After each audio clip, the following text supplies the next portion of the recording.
রাত দাঁড়িয়ে দাঁড়িয়ে আমার জন্য তাহাজ্জুদ পড়ুন, আর অর্ধেক রাত নিজের শরীরকে একটু আরাম দিন, আপনি একটু বিশ্রাম গ্রহণ করুন, অথবা অর্ধ রজনী থেকে একটু কম সময় আপনি বিশ্রাম করুন, এই অর্ধ রজনী থেকে একটু কম সময় আপনি ইবাদত করুন, আর বাকি সময় আপনি বিশ্রাম করুন, অথবা অর্ধ রজনীর চেয়ে একটু বেশি ইবাদত করুন, বাকি রজনী আপনি আমি আল্লাহর ইবাদতে মগ্ন থাকুন। সুবহানাল্লাহ।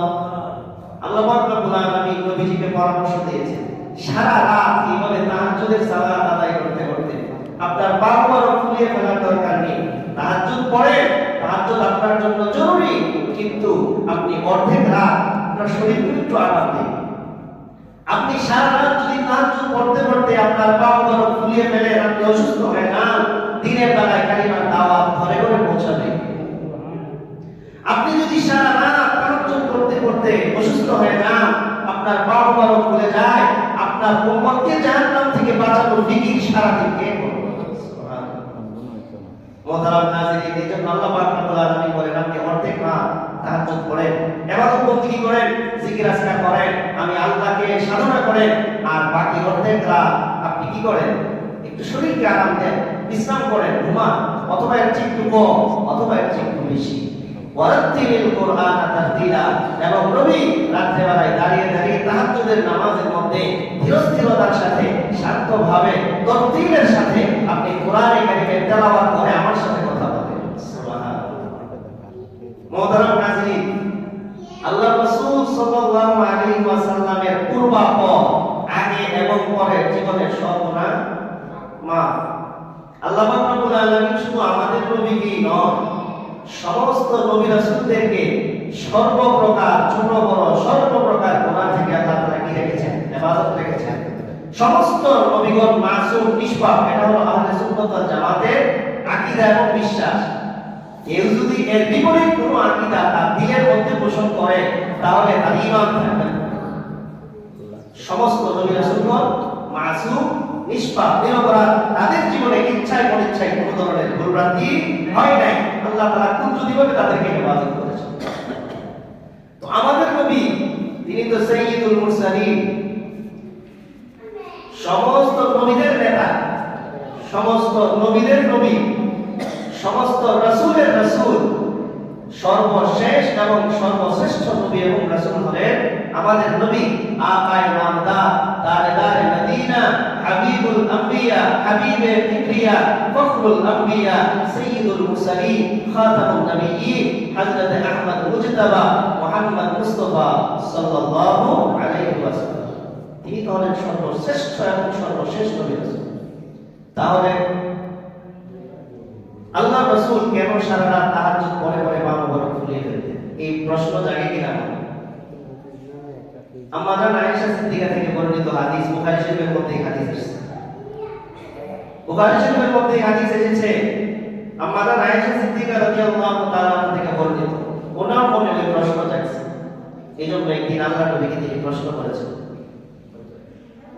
আন্না নবিয়্যুল্লাহি সাল্লাল্লাহু আলাইহি ওয়াসাল্লাম কানা ইয়াকুমু মিনাল লাইলি হাত্তা তাতাবাত্তারা কাদামা। উম্মুল মুমিনিন আম্মা জান হযরত আয়েশা সিদ্দিকা রাদিয়াল্লাহু তাআলা থেকে বর্ণিত, তিনি বলেন আল্লাহর নবী সাল্লাল্লাহু আলাইহি ওয়াসাল্লাম রাতে বেলা ইবাদত বন্দেগী করতেন, তাহাজ্জুদের সালাত আদায় করতেন। রাত্রিকালীন ইবাদতের কারণে নবীজি সাল্লাল্লাহু আলাইহি ওয়াসাল্লামের দুই পা মোবারক ফুলে যেত। আম্মা জান নবীজিকে জিজ্ঞাসা করলেন, লিমা তাসনাউ হাদা ইয়া রাসূলুল্লাহ ওয়া ক্বাদ গাফারাল্লাহু লাকা মা তাকাদ্দামা মিন যামবিকা ওয়া মা তাআখার। ইয়া রাসূলুল্লাহ, ইয়া হাবিবাল্লাহ, আপনি তো হলেন সমস্ত নবীদের নবী, সর্বশেষ এবং সর্বশ্রেষ্ঠ নবী রাসূল।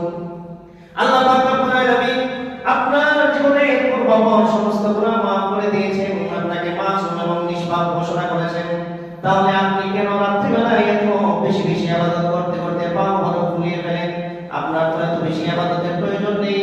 তাহলে আপনি কোন রহস্যের কারণে আর কোন কারণে সারা রাত ইবাদত বন্দেগী করতে করতে তাহাজ্জুদ পড়তে পড়তে পা ফুলিয়ে ফেলেন? আল্লাহ রাসূল সাল্লাল্লাহু আলাইহি ওয়াসাল্লাম আম্মা জানের প্রশ্নের জবাব দিলেন, আফালা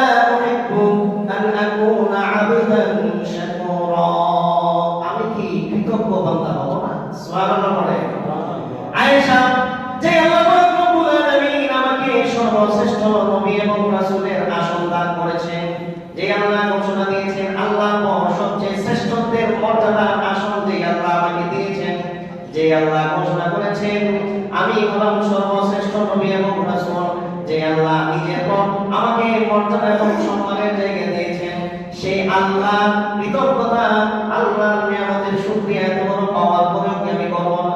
সুবহানাল্লাহ। আমার তো নিয়ামতের শুকরিয়া আদায় করার দরকার।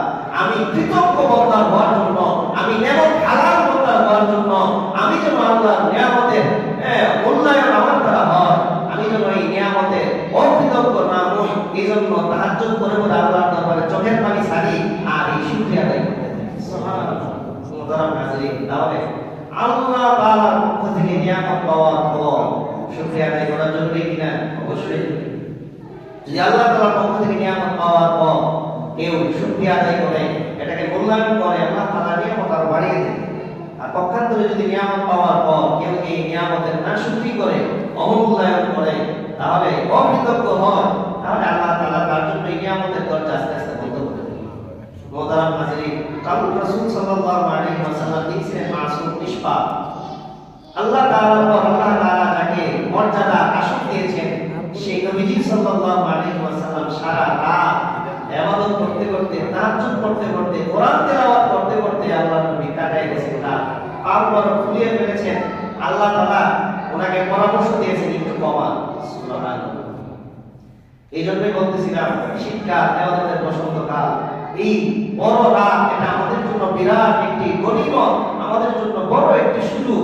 এই সুযোগ থেকে আমরা তাহাজ্জুদের নামাজ পড়ে রাতে কিছু অংশে আল্লাহর পবিত্র নামে জিকির আজকার করে, এই রাতে কিছু অংশে শেষ ভাগে আমরা নামাজ পড়ে কোরআন কারীমের তেলাওয়াত করে আমাদেরকে আল্লাহ তাআলা যে সর্বশ্রেষ্ঠ নবী, সর্বশ্রেষ্ঠ উম্মত বানিয়েছেন, এটা শুকরিয়া আদায় করার দরকার আছে না?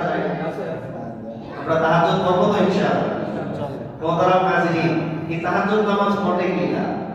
সংক্ষিপ্তভাবে বললাম তাহাজ্জুদের গুরুত্ব সম্পর্কে, নবীজি স্বয়ং বারবার ফুরিয়ে ফেলতেন। তাহলে বোঝা গেল এই তাহাজ্জুদের নামাজ অত্যন্ত গুরুত্বপূর্ণ এবং দামি একটি। মুহতারাম হাজিরিন,